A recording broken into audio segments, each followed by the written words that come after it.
Hello, welcome back to another tutorial. In this video we're going to talk about how you can schedule a YouTube post.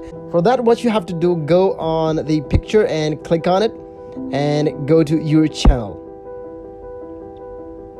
As you come across your channel, click on community. And in community, before you upload anything, make sure to select an image or any small short video. For example, in case if I select this picture and choose, and if I want to reposition my picture to make it this way so people can see it on cell phone easily, and write down anything I want to write about the post. And in here you can see a new feature which is launched by YouTube. You can select it and click on schedule post.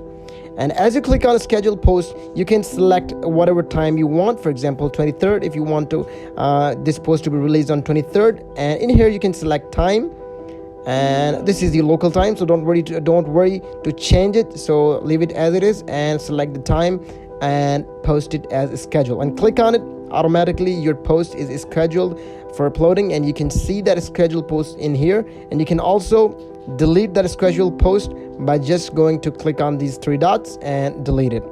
That way you can make a scheduled post on YouTube and delete it as well. So this is it for today's video. Please make sure to leave us a like, and please make sure to subscribe. See you in the next video. Keep visiting Tig's Schooling.